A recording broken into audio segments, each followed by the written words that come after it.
mic and comment on what the other panelists have said, maybe, and then we'll move into the audience questions because we are running out of time. Does anybody want to say something about what the others have said? Do you draw any connections, or does anything that anyone said touch you or resonate with you? Or are you just bored? Pardon me? I said I think we need a hug and a beer. Oh, yeah. That's coming. She needs a hug and a beer. So then let me open it up to the audience if you would like to say something, knowing that she needs a hug and a beer, so that's so long. Does anyone want to say something about what you've heard or tell us about your experiences? I think maybe dancers are a little bit ahead of musicians with injuries. Yes, go ahead. Well, I just like to tag in on what Joanna just said. And with our presentation this morning, Joanna's been instrumental in helping bringing screening into their company this morning. Also screening for psychological problems and helping the dancers get connected to counseling now. So that's a big step forward, and I don't want that to get ignored with what you've done in that regard. So that's good. Yeah. Over there. I have a question. We've been talking a lot about getting injured and leaving an art form. What about the other way around? You've been in art forms and it didn't you? Leaving an art form. You mean leaving an art form and then feeling so bad afterwards that you've left it, you get sick? You don't mean a physical injury? I'm leaving it open. Yeah. Oh, you're leaving it open. Okay. Does anybody want to answer that? Okay. I'm just going to speak really briefly, but I think when you do leave your art form, well, I don't know if you ever fully leave it. I think it's always a part of you in one capacity or another. And so I think it's a process both of transforming what the vehicle is for you to have that mode of expression, but also there's a transformation in your self-identity. And part of that, I think, is a process of just broadening who you perceive yourself to be. Thanks. And you have a question. Can you maybe turn around? I'm Christine Guptill from Western and Mac and many hats. I just wanted to kind of talk about that for a second, because from my PhD research, one of the things that I took away that I thought was so important was the way the musicians that I worked with, who all had experienced injury, but in a sense were still professionals, so were survivors, if you will. The way that they dealt with this, some of it had to do with how much of their identity was wrapped into their art form and how much they were able to realize that life existed beyond their art form. And so I think one of the take-home messages of that I think we tried to, and other people in dance have been doing, when these young kids are becoming passionate about their art, they also need a life. And they need to be encouraged to have a life and activities outside of their art form. And I think that's so hugely important because so few succeed, right? And we are taking such risks by studying our art forms. And so, if that's the case, then we need to also prepare kids for the potential of maybe they're not all going to be principal dancers. Maybe they're not all going to be, concert masters. And so, how is that going to be for them? Right? Thank you. At the back. My question follows from that. We've heard about the rigorous sort of training that happens in dance. What needs to change in that culture and expectations? Did you all hear that? What needs to change in the schools about expectations? Pick up square dancing. Why don't I ask? Okay. I'm actually going to refer to Peggy because I can tell you that the National Dance School has made enormous strides towards helping kids have a more holistic view of their lives, of their studies, of themselves as people. The nutritional counseling information that they have, the way they approach their bodies is so different now. I mean, really enormously different.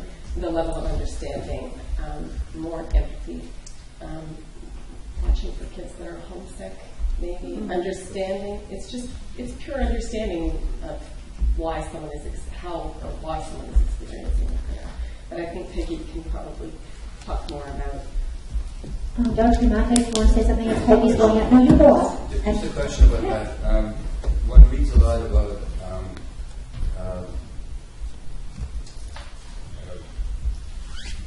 figure skaters and acrobats, young women particularly. A lot of them with eating disorders, body image problems, anorexia. And I think I've had the information as well that that's also quite prevalent in the dancing community as well. Can you comment on that at all? Like, are you guys screening for that, looking for a topic? We don't screen for. We don't screen for. You see it a lot? I can't speak as one of our medical professionals, and actually Bonnie might actually be able to speak more about it. But our medical team is alert for it, and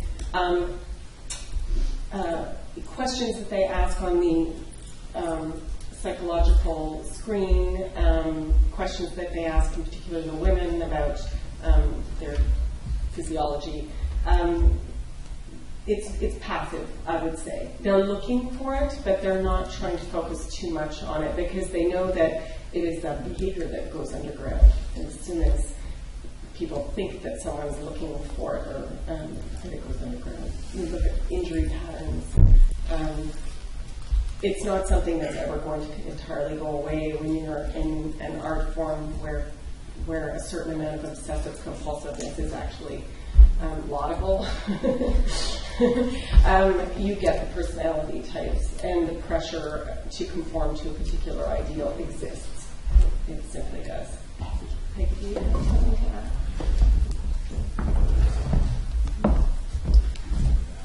One of the things about dance, I think you were talking about playing instruments, but dance is physical labor. It literally is.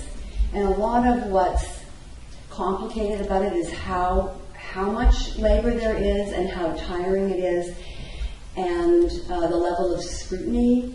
So two of the things that really need to happen are more creative act inside of the class so that it's not constant scrutiny and constant following of directions, so that there's more dynamic within the studio of the dancers who are participating, taking the lead, giving ideas, expressing how they're becoming successful at things, getting more feedback than what's sometimes called corrections in dance, having a more lively, varied, open conversation that's not all coming from the teacher, and for creating more opportunities for play and for playing around with movement, for having fun, for being silly with it even, because it's pretty much deadly serious. And the stakes seem impossibly, like it seems like everything's constantly at stake. So a lot of what is now happening within classes is an effort, at least I have the freedom to do that in contemporary dance, much more creative action inside of the work, and a chance for the young people to not have everything organized for them. So opportunities for them to choreograph, be in charge of their own projects. One of the difficulties with dance is that there's so much to learn and it requires so much repetition. And therefore varying that and expecting to see things develop over a longer term, not needing to see everything right away. So playing more with time, more with interaction, but really letting the dancers who are learning express to one another what it is they're discovering and how it is they're getting things to work for them. Thanks. Now, I think the musicians might take exception to your comment that dance is physical labor, but music isn't. Because I was just saying that we talk about playing music. And we don't play dance. We don't use that language in dance. But I'd like to ask the anxiety, depression side of the room.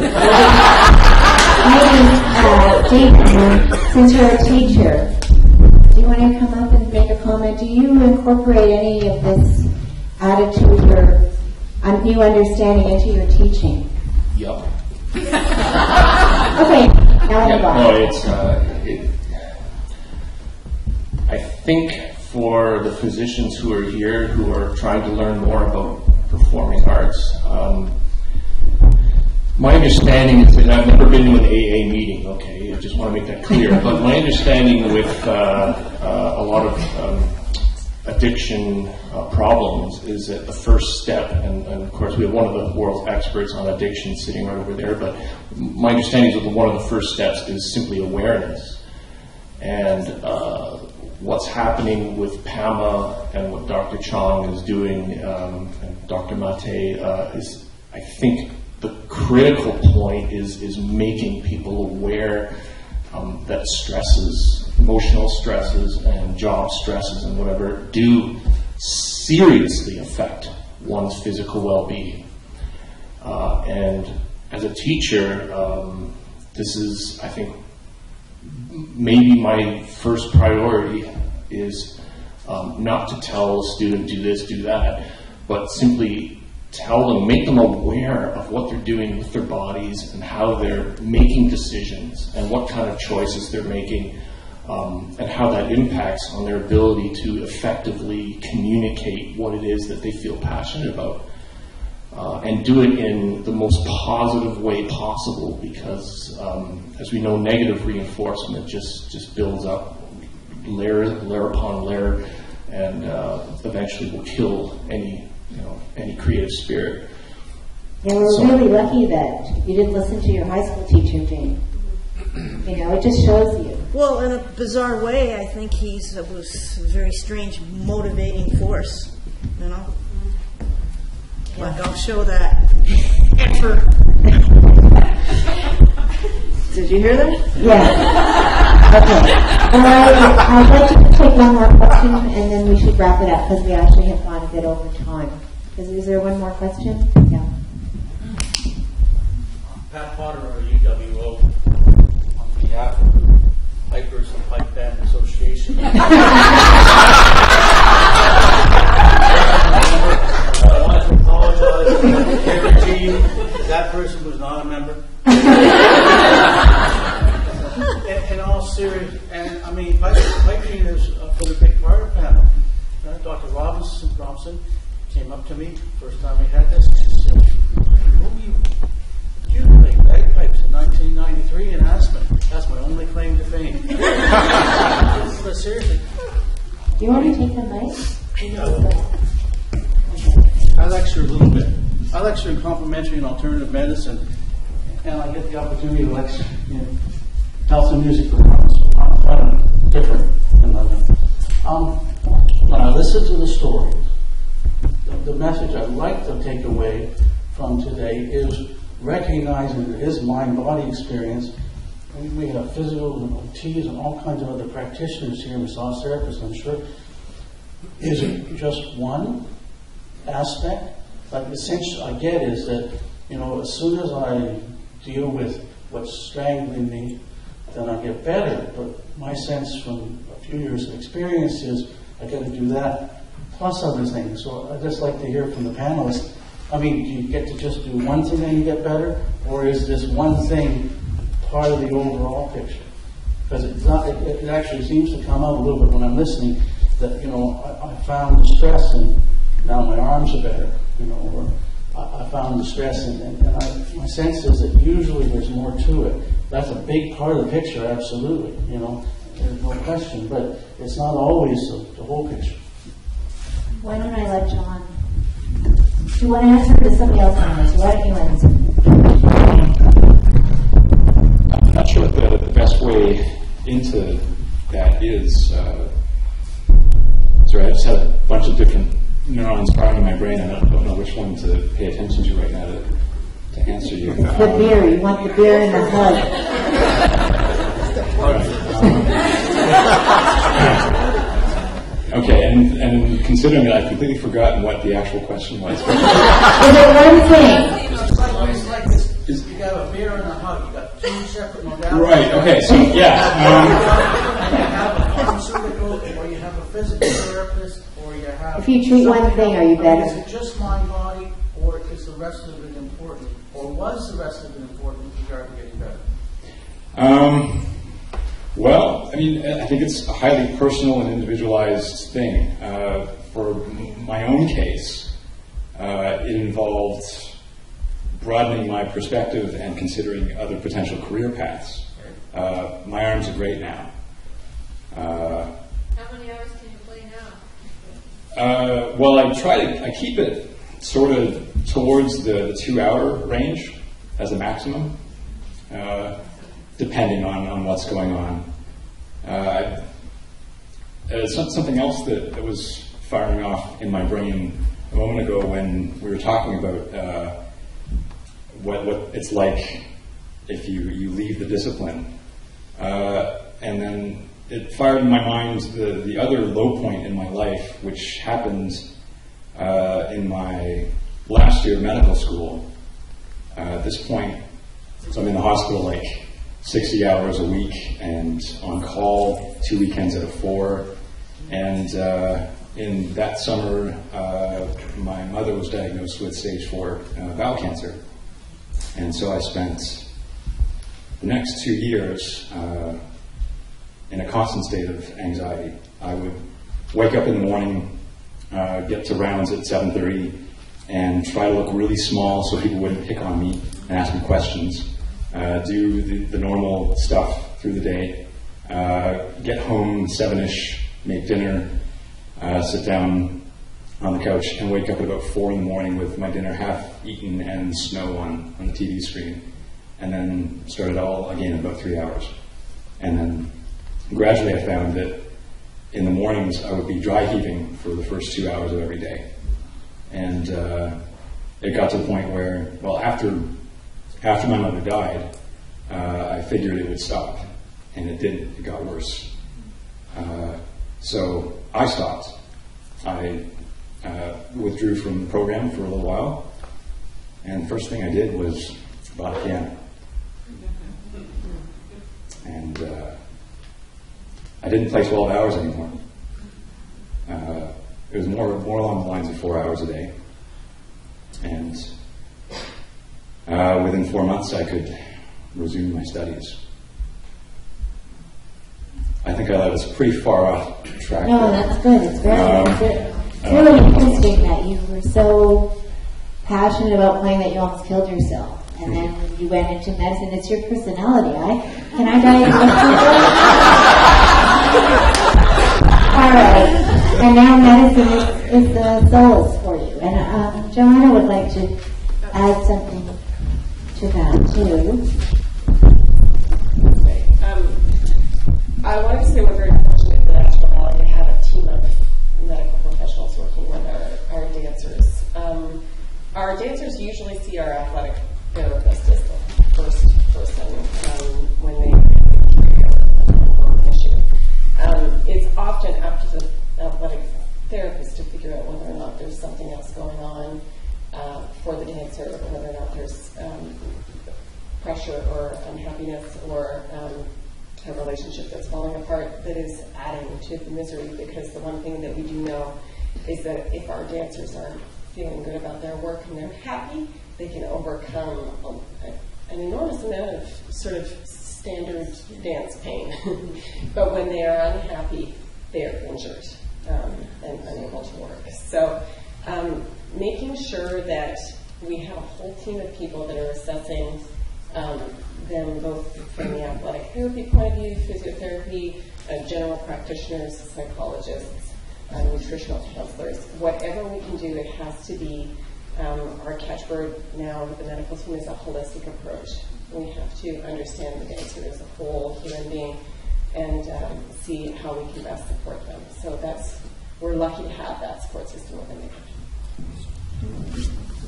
I would just say that it seems to me like the medical community as a whole and all of our partners in that are starting to recognize and really incorporate into our healthcare system that true wellness depends not only on physical well-being but also mental and emotional, social, relationships, your work. All those various facets of your life play a key role, and it's only when all of those elements are healthy, that we can truly be as vital as possible. So. Okay. And Jane would like to say something. I would like to be an advocate for, in the music programs across Canada, especially the number of programs that are happening here in Toronto, that there's something that's similar to what happens at the National Ballet, because there's from what I see, one of the things with injuries or just the obsession of young musicians practicing, especially in the jazz world, because there's so many just closet night jazz guys that just will hone into their practice module for hours and hours, like playing Coltrane solo note for note, and kept beating themselves up about that. And there's nothing. There's no. It's like there's Dr. Chong and you, and there's there's a team of two. And we've got Dr. Mate. I mean, really, there's very little. National Ballet, the hockey teams, the baseball teams, all the sports people in the up at York University, for all the people that are in the track and field. It's absolutely disgusting. I'll bring it. No! I'll bring the mic down. Speaking from my heart. The reason that the National Ballet has this is because the need was recognized and supported. Karen King was absolutely 100% in support of building a program like we have now. So there are resources, but there is the will, I think. And now I'm working in the development department so that I can fundraise money to support the program, right? So it's the will. So do you have a sister? No, because the National Ballet. Just of course it's the National Ballet. I'm going to really go, but the National Ballet, is an institution. My grandmother supported the National Ballet. My great grandmother. There's nothing to support musicians. There's nothing. I'm just saying in the student level, with all these musicians that are just beating themselves up to be the best. I just want to add a couple of things. Here at the Royal Conservatory, Dr.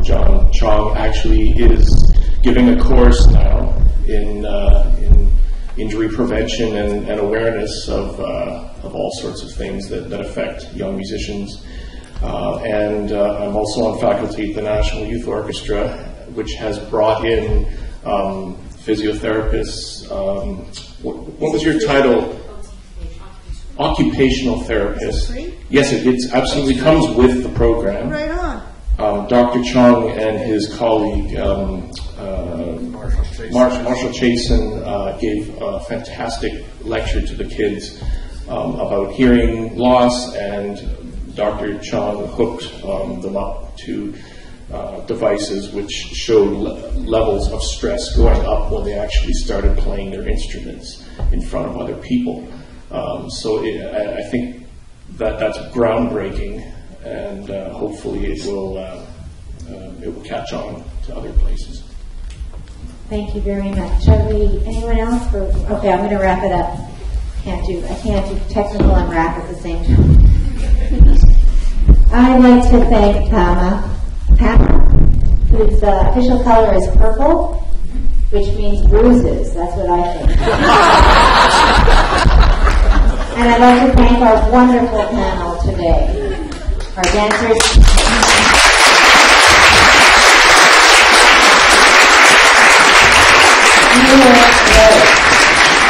Our dancers, Peggy Baker, Joanna Ivey, Laura Lawson, our musicians, Jane Bennett, Stephen Sitarsky, and Dr. John McMillan. And I'd like to thank you all for coming. I think it shows that you're interested, you're engaged, and you care. And that's where we can start to change things. So thank you very much, and go and have a beer and a hug.